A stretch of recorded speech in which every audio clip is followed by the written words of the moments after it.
que eu faço um monte de coisa, mas UI e Product não, tá? Então, é normal que a gente esteja com aquele hiperfoco, né? Que a gente esteja com aquele foco no detalhe. Só que, às vezes, gente, esse foco no detalhe, ele pode propiciar, né, enviesar, fazer com que você não esteja enxergando o que de fato é o problema para aquilo, né? Por isso que eu falei que nem tudo nessa vida é tela. E eu vou contar 3 causos aqui no final, em que eu mostro para vocês, nossa, poderia ficar trabalhando naquelas telas para sempre e não ia dar resultado, né?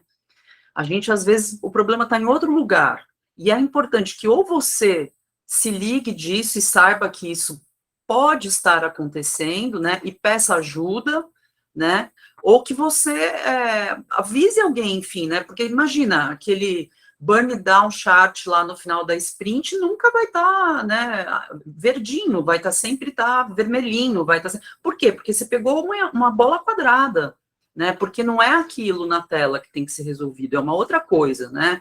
Então, vamos pensar aí um pouquinho. Próximo slide, por favor, Bira.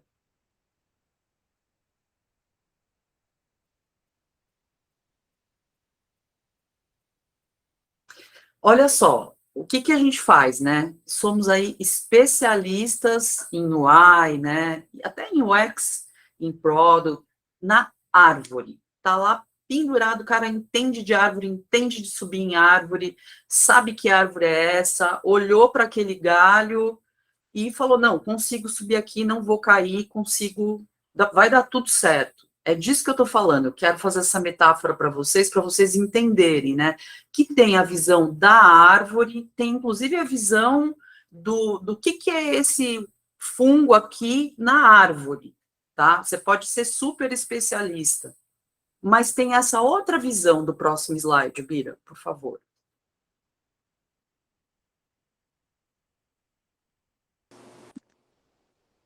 Tá um pouquinho lentinho, mas tá passando, tá, gente? Beleza. Tem essa visão da floresta, que é o ecossistema onde você trabalha, né? Então, a floresta, o céu, não dá para só ficar, por quê? Porque eu vou provar para vocês nos casos que eu vou contar, que você pode, inclusive, criar uma grande frustração, a equipe pode ficar muito estressada, sendo altamente produtiva, não chegando em lugar nenhum, né? Isso não é uma coisa que me acontece assim dificilmente. Na verdade, tem sido bem usual. Então, o que eu peço aqui para os products, né? E as pessoas que entregam coisas perfect no detalhe, né? Seja pixel perfect, seja word perfect, que é o caso do UX Writer, que ela eventualmente tenha essa mudança de foco, que ela saia do detalhe e vá para o todo, tá bom? Veja a floresta. Você está inserido num ecossistema que é a sua empresa, tem muito mais coisa acontecendo lá, muito além daquelas telas. Próximo slide, por favor. E aí, olha só, nos livros que a gente vai sortear aí no final da aula, olha os meus bebezão aqui. Ah, que lindos! Esse é o volume 3, esse é o volume 2 da trilogia Experiências que Deixam Marcas. Olha o tamanho dos nenéns. Lindos, super bem ilustrados, bem escritos. Uma coisa bacana também é viver essa coisa da coautoria, né? Porque imagina que cada reunião do livro você aprende com gente C-level, que é C-level numa outra área. Então é incrível trocar esse conhecimento, e é isso um pouco do que eu tenho para trazer para vocês aqui hoje, né?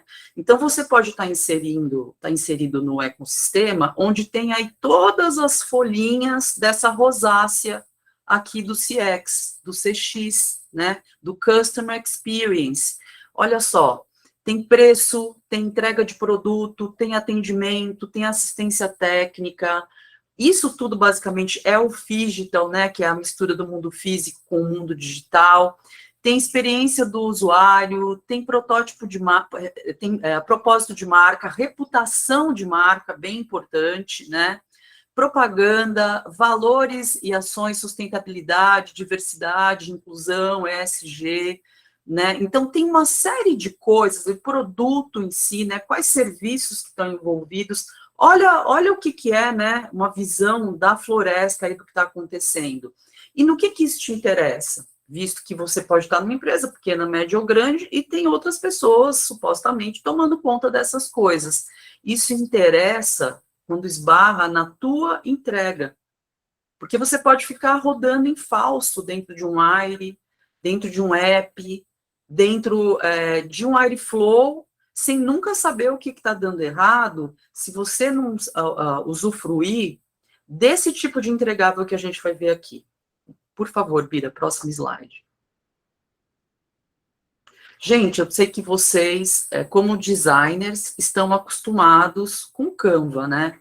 Estão acostumados com template. Isso aqui é um template possível, tá? Branding Group. Espera só um minutinho. Meus cachorrinhos aqui, gente. Isso é um template possível. Eu vou deixar na apresentação o link dessa matéria que explica cada uma, né, dessas linhas. Então, o que é evidência, gente? Evidência é tudo aquilo que acontece. Você vai ter um evento, é uma evidência. Você vai ter uma landing page, é uma evidência. Você vai mandar um e-mail ou uma régua de e-mails, são evidências. Vai ter, tem um app com isso, evidência. Então, você vai localizar todas as suas evidências e vai fazer aquilo que a gente já está acostumadão a fazer, né? Que é a jornada da pessoa usuária. Então, olha só, parta do conhecido e comece a detectar aí onde é que essa pessoa usuária, ela percebe mesmo que ela está interagindo com alguma coisa, ou uma pessoa, ou uma interface.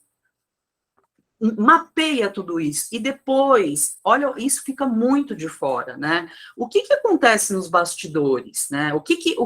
Por exemplo, você tem uma situação num restaurante. Quando você pede um prato, o que acontece nos bastidores para esse prato chegar até você? Dois casos de uso: você pede o prato no restaurante, você pede o prato na sua casa. Então, isso tudo tem que estar mapeado, gente, não pode estar solto. E o Service Blueprint é, sim, designado para o UX Designer. Então, Product, muito provavelmente, se não tem um UX aí do teu lado, é aqui que você tem que entregar também, né? É uma coisa que está dentro do teu guarda-chuva de ação, né? E os processos de suporte? Gente, às vezes a gente tem que fazer mapa só de consumo de API para um bot, né? Isso é uma coisa usual. Então, assim, o que acontece, por exemplo, quando a gente tem que espelhar um sistema de um banco, visto que a gente não vai poder consumir e entrar no sistema bancário, né? Porque isso fragilizaria. Então, omnicanalidade. Então, hoje em dia as coisas são omnichannel, né? Então, uma pessoa que fala via WhatsApp, ela quer chegar no call center e quer ser reconhecida. E isso é uma das coisas, né? Por isso que fala que o Service Blueprint é o mapa do tesouro, porque o encantamento da pessoa, né, naquela experiência uau, tem muito a ver com essa coisa dela ser reconhecida, né, e ela só pode ser reconhecida se você está conectando tudo que você está fazendo em todos os canais, né, então é muito importante esse entregável, e eu vejo que ele existe pouco, né, porque na verdade, assim, gente, a gente está numa época, né, num cenário bunny, de muito produtivismo. O que eu quero dizer com isso? A gente trabalha, entrega, e às vezes não está pensando nessas entregas de uma maneira estratégica, né? E isso gera frustração, porque, na verdade, não gera ROI, não gera resultado, né? Então, você fica muito na refação. Refação é normal, é cíclico, beleza, mas não por conta de um empirismo absoluto, né? Por não ter visto coisas que estavam visíveis no primeiro momento. Então, o Service Blueprint é muito assim, é o princípio do trabalho do Service Designer, né? Mas é uma partezinha que diz respeito ao Product Design e ao UX Design também. Pode ser desse jeito aqui, é um jeito mais comum? Sim, mas você pode fazer como todo Canva, né? Você pode pôr os elementos que você quiser. Flechinhas, tem coisas que só acontecem se uma coisa acontecer por trás ou na frente da pessoa usuária, né? Então, tem coisas que estão interrelacionadas. Muito provavelmente aqui, nesse campo, você vai relacionar departamentos. Gente, hoje, de verdade, assim, na minha experiência, e eu percebo, como eu dou aula, né, então falo com muitos profissionais da área, a gente percebe muito as empresas em silos, né, cada um no seu cantinho, cada um fazendo a sua coisinha. Então, o que eu acho bem, assim, bem adequado no momento que a gente está vivendo, é que a gente começa a ter essa comunicação entre departamentos, né? A gente começa a realmente sair e falar com outras pessoas, querer saber o que elas pensam, né? Como elas estão vivenciando as coisas. Vamos para um próximo slide. Esse campo aqui está todo explicadinho na matéria que eu vou deixar para vocês, tá? Eba, vamos fazer fofoca, vamos falar de causa. Não vou identificar, obviamente, né? Chamei aí os dois causos e depois uma coisa que eu conto para vocês, um que chama problema de saúde. Muito bem. Estava eu num grande hospital, né? Uma coisa assim que é referência na América Latina, no Lab de Inovação, sendo responsável especialmente pelo UX Writing e também fazendo parte da equipe de Design Ops, na equipe de designers desse hospital. E aí surgiu lá uma tarefinha para mim na sprint, refazer o UX Writing do login. Bom, já começa daí, não era do login, era do sign up, que é o primeiro login, né? Aí abro eu lá o Figma e começo a mexer naquilo, né? Chamando, né, os coleguinhas e tal, porque imagina, você vai pôr a mão em tela, né? Outra pessoa fez aquilo, tem que pedir uma ajudinha aí. Só que passou um dia, no começo do próximo dia, eu falei, gente, tem alguma coisa aqui que não está certo, porque, para começar, a gente só estava atendendo médicos, como é que tem esse combo box aqui para outros profissionais da saúde? O que está acontecendo aqui? Então, tem essas dúvidas, tem esse pensamento crítico, sabe? De falar assim, tá tudo bem mesmo, de verdade? E aí a gente abriu espaço para começar uma investigação, né? Começamos a fazer entrevistas com pessoas usuárias, médicos, pessoas bem ocupadas, tá? E o que a gente foi descobrindo aí no decorrer do tempo? Gente, não tinha nada a ver com aquelas telas. Aquelas telas podiam ser melhoradas? Sim, podiam ser melhoradas. Mas o problema de 70% de reclamações no sign-up, ela vinha do processo de contratação desse médico, que inclusive só era completo, só ficava completo quando chegava uma cartinha física no RH. Então, esse médico, ele recebia um usuário e uma senha que a TI do complexo hospitalar enviava para ele no momento XYZ.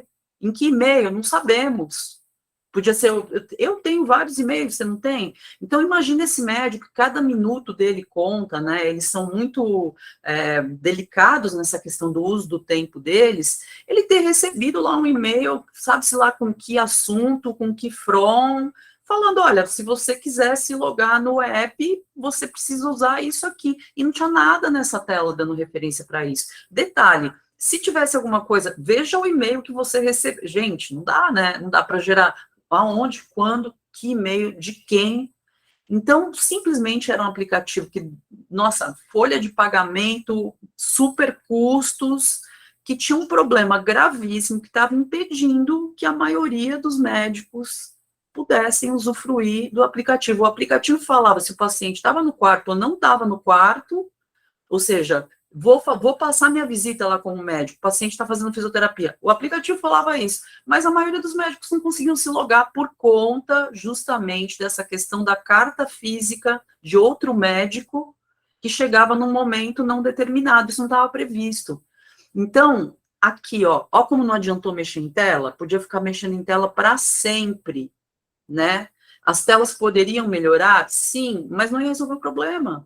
Né, já tinham passado, já tinham feito análise heurística dessas telas. Então, percebe como é Service Blueprint? Aí a gente encontrou o que era o problema de verdade. No outro, é um cliente mais recente, e poxa, gente, não sei nem o que dizer, né? É um cliente de peças automotivas, E eu fui chamada justamente para fazer consultoria de UX Design e UX Research, e não precisou muito tempo, né? Foi só no Desk mesmo, depois a gente rodou 2 pesquisas e tal, mas ficou bem já explícito logo de cara que aquele nicho, aquele público-alvo, ele não quer usar app, é mecânico. Ele não está acostumado a baixar app para fazer as coisas dele, né? Então, como o mercado estava todo mundo fazendo app do mesmo fornecedor, curiosamente, eles, nós vamos fazer certo, vamos fazer o nosso app diferente. Agora, nossa, você põe a placa do veículo e a pessoa encontra. Gente, ali o que vai resolver não é um app, é um bot no WhatsApp. A curva de aprendizado do WhatsApp é baixíssima, né, para essas pessoas. 98% da população brasileira está no WhatsApp. O que eles querem oferecer é atendimento e autoatendimento. A cara de bot no WhatsApp, né? E bot no WhatsApp, inclusive, assim, se tem os profissionais especializados, é bem mais fácil de entregar do que um app, né? E aí, para completar, que eu já estou chegando aqui no meu limite de 5 minutinhos, Festa na Floresta. Estava lá no LinkedIn dando sopa, me apareceu um pessoal de uma premiação que chama Popeye, e aí vieram casos, assim, são várias categorias, né? É uma coisa do varejo. Olha só, gente, como é que a gente não vê essas coisas, né? Gente, tem gente fazendo live commerce aqui no Brasil, tem gente fazendo um portalzinho B2B, nossa, mas sim, mas isso é importante para aquela marca, vai resolver de verdade o problema daquela marca, né? Tem gente ensinando o vendedor lá nos grotões do Brasil, no interiorzão do Brasil, a vender antena via satélite com bot. A pessoa não vendia porque ela não sabia o que vender, não sabia o preço, não sabia o que falar. Aí o botzinho vai lá e explica tudo, dá o preço, assim, os números, as métricas deles ficaram super positivas com isso.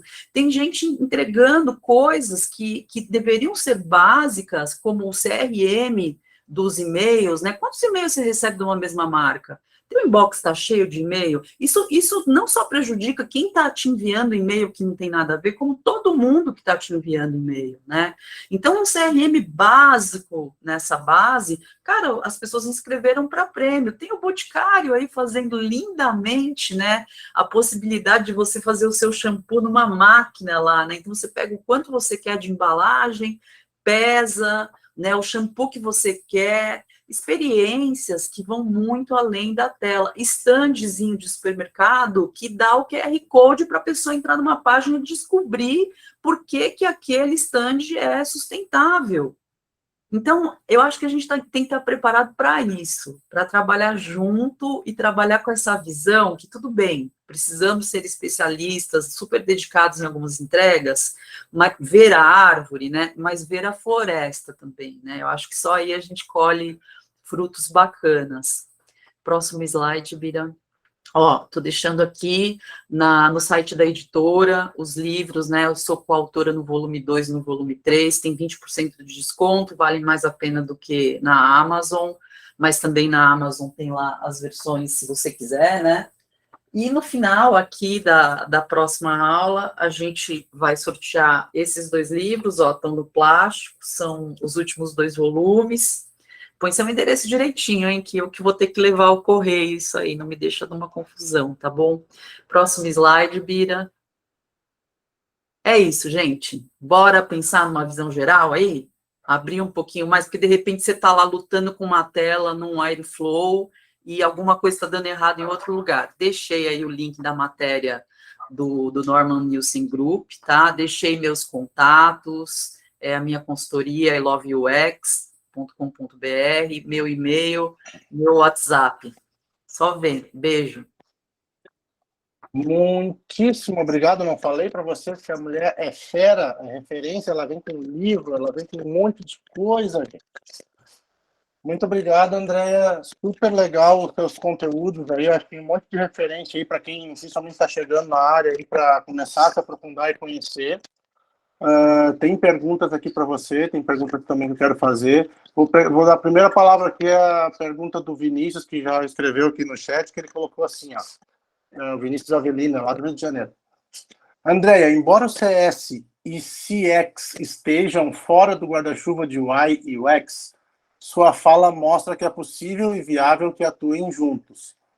Você acredita que em algum momento os dois sejam inseridos ao guarda-chuva? É assim, ó, debaixo do guarda-chuva de CX tem o UX. Aí debaixo do UX tem o UI, tem o UX Writing, o UX Research, mas em cima do guarda-chuva de CX tem o Service Design.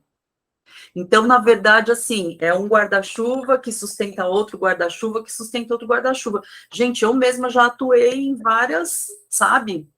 Eu, assim, já fui arquiteta de formação, foi assim que eu comecei na internet, né?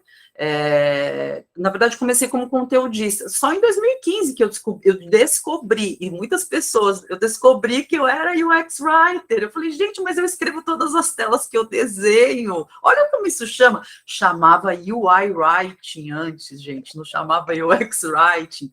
Então, assim, esses guarda-chuvas, eles precisam se comunicar, o objetivo é o mesmo, mas nas empresas são departamentos muito diversos, tanto que na aula de CX, sabe uma coisa que o pessoal não sabe, assim, a diferença entre UX e UI. Então, você é uma pessoa para levar essa cultura lá para dentro, sabe?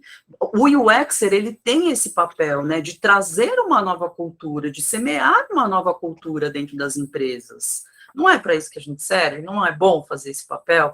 Então, são guarda-chuvas que se falam, tá? Beijo. Acho que ele falou um pouquinho também sobre CS, né? Acho que os captou Customer Success, né? de Customer Success, né? Que tem muita relação com CX também. Né? Sim, é uma das possibilidades dentro de CX, né? Olha que coisa legal, né? Só trabalhar com sucesso. Que delícia. Mas tudo isso tem que ser, né? Como se a gente só entregasse experiência uau, né? Tudo isso tem que estar previsto, gente. Processos. Meu último artigo, que está lá no meu LinkedIn, pode me adicionar no LinkedIn que eu topo, viu? Justamente sobre fluxograma em alta fidelidade. A gente está acostumado a falar, né? Nossa, interface em alta fidelidade, né? Televisão em alta fidelidade.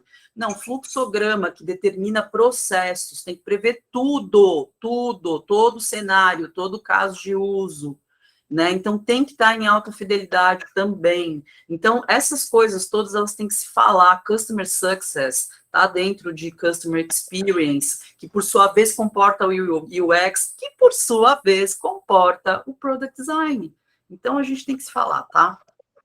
Legal, legal. Tem mais uma pergunta aqui do Elias Faria. Ele está perguntando assim, ó. É legal essa pergunta. Qual o momento certo ou fase do processo de design podemos usar o Blueprint? Começa a treinar esse monstrinho aí logo de cara, tá? Assim, porque depois que vira um monstrão... Olha, gente, eu já tive problema, assim, dentro de uma grande telecom no Brasil, a gente não conseguia pôr todo mundo na mesma sala, não existia informação em lugar nenhum. A gente teve que fazer brainwriting, crazy eights, para poder extrair daquele povo todo na terceira reunião, que aí o povo veio, que aí a pessoa que estava coordenando falou, ou vocês veem, ou vocês veem, para a dificuldade. Aí, para só aí, já tínhamos vasculhado tudo, intranet. Então, põe esse bichinho aí adestrado, que nem um pitbull, tá? Adestra pequenininho, porque depois ele come sua mão, tá bom?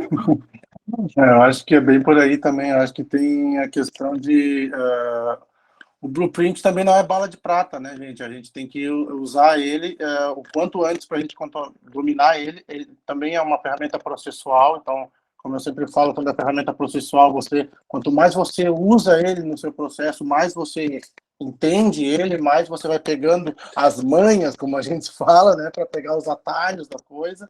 Então, Blueprint é isso, mas é uma ferramenta que é bem usada, mas às vezes o mais difícil não é nem executar a ferramenta, é reunir as pessoas da mesma sala para fazer, conciliar agendas, isso aí é o grande desafio, às vezes, para a gente realizar essas dinâmicas, como é o Blueprint, né, essas dinâmicas mais coletivas. Mas acho que era isso, não temos mais perguntas. Avisando que eu vou fazer o sorteio, então, dos livros que a Andréia vai deixar comigo, tá, pessoal? 2 livros bem legais aí sobre experiências que deixam marcas, volume 2 e 3, é isso? É isso. O volume 2 e 3, então eu vou usar, inclusive, aquela lista que estava rolando por aí com o pessoal. Desde segunda-feira, o pessoal fez uma lista de perfis e LinkedIn para rolar um network. Eu estimulei o pessoal fazer um networking gostoso, o pessoal gostou e todo mundo começou a trocar. E tem uma lista já grande aí de pessoas que se adicionaram, que estão trocando contatos. E aí eu vou sortear dentro dessa lista, tá, pessoal? Vou fazer o meu sorteio aleatório lá e aí depois eu comunico para vocês por e-mail também. Então, Andréia, não tem palavras para agradecer, muito obrigado, viu? Eu que Mantém esse agradeço, contato Bida, tamo sempre. junto. Espero que a gente possa se ver em breve pessoalmente antes da tua ida para a Europa, que essa mulher vai embora do Brasil. Muita gente está tomando esse caminho, muitos profissionais tomam esse caminho, eu entendo perfeitamente. E desejo sorte para você, claro, sabe que eu sempre torço por você. E vamos manter contato, vamos continuar fomentando o design, que a gente está fazendo aqui nesse evento, e aí a gente faz rede afora. Procurem o I Love UX, procurem o grupo lá no Facebook, né? Fala um pouco do teu grupo, que é um grupo que é basicamente um repositório de referências sobre o UX, muito legal. Ela também tem esse vício que eu tenho de a gente estar sempre lendo, sempre vendo referência e gosta de compartilhar isso. Então, ela criou um grupo no Face para compartilhar esse conteúdo, fica lá, então, muita coisa. Sigam ela, uma pessoa super acessível e querida. Muito obrigado, André. Valeu, Bira. Super obrigado. Valeu, pessoal. Boa noite.